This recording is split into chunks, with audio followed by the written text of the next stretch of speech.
अस्सलाम वालेकुम फ्रेंड्स, उम्मीद है सब खैरियत से होंगे। जैसा कि आप जानते हैं हमारी लास्ट वीडियो केम शाफ्ट पोजीशन सेंसर के बारे में थी।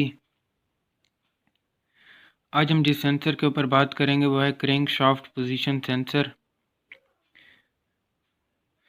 मॉडर्न EFI टेक्नोलॉजी में ये सेंसर बहुत ही इम्पोर्टेंट सेंसर है, क्रैंक सेंसर। आज इस वीडियो में मैं आपको बताऊँगा ये सेंसर कैसे काम करता है, इसकी वायरिंग, इसकी लोकेशन, और अगर ये सेंसर ख़राब है तो आपकी गाड़ी में क्या प्रॉब्लम आ सकती हैं।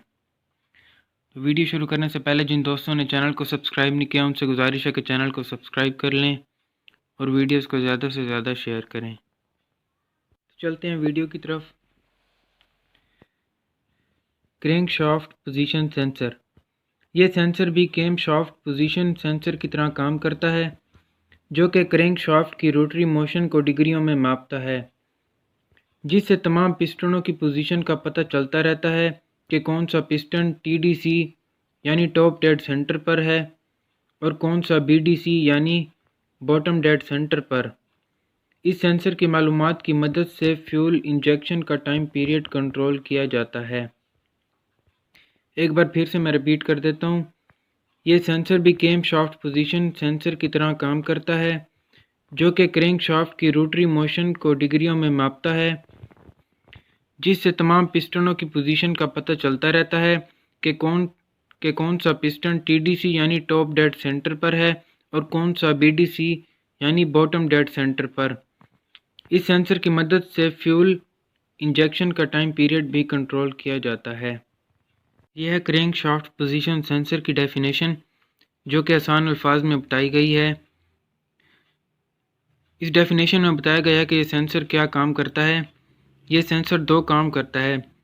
एक तो ये पिस्टनों की हालतों का बताता है कि कौन सा पिस्टन टॉप पे है और कौन सा पिस्टन बॉटम पे, और दूसरा इस सेंसर की मदद से फ्यूल इंजेक्शन का टाइम पीरियड कंट्रोल किया जाता है।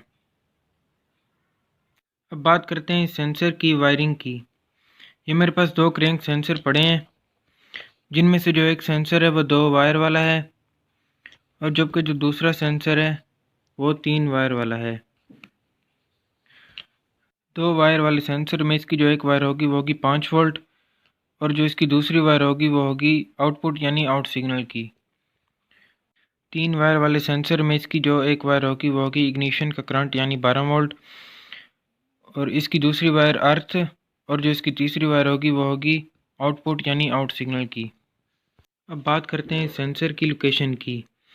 जैसा कि नाम से ज़ाहिर है क्रैंक सेंसर यानी क्रैंक के साथ ही इसकी लोकेशन होगी।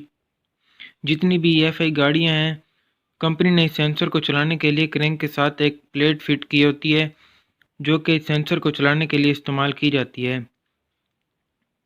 इस प्लेट की लोकेशन मुख्तलिफ गाड़ियों में मुख्तलिफ हो सकती है, यानी मेन पुली की बैक साइड पे इसकी लोकेशन हो सकती है और फ्लाई व्हील के साथ भी इसकी लोकेशन हो सकती है। जैसे कि मैंने अभी बताया, क्रैंक के साथ एक प्लेट फिट की होती है, जो कि क्रैंक सेंसर को चलाने के लिए इस्तेमाल की जाती है। ये देख सकते हैं आप, ये प्लेट फिट की हुई है।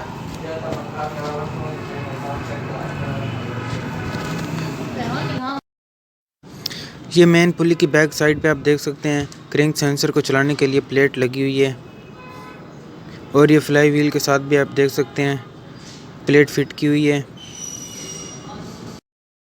अगर ये सेंसर किसी वजह से ख़राब है या काम नहीं कर रहा तो आपकी गाड़ी स्टार्ट नहीं होगी, क्योंकि ECM को ये पता चलेगा कि इंजन नहीं घूम रहा, जिसकी वजह से आपका जो इग्निशन सिस्टम है वो भी ऑन नहीं होगा, यानी जो कॉइलों का करंट है वो भी ऑन नहीं होगा और इंजेक्टर भी स्प्रे नहीं करेंगे।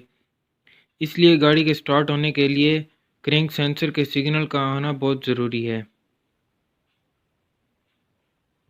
ये थी क्रैंक शाफ्ट पोजीशन सेंसर के बारे में इंफॉर्मेशन, जो आप दोस्तों के साथ शेयर की। अगर किसी बात की समझ नहीं आई तो आप कमेंट्स में पूछ सकते हैं। इंशाल्लाह हमारी next video water temperature sensor के बारे में होगी। मिलते हैं नेक्स्ट वीडियो में, तब तक के लिए दुआ में याद रखें। अल्लाह हाफिज़।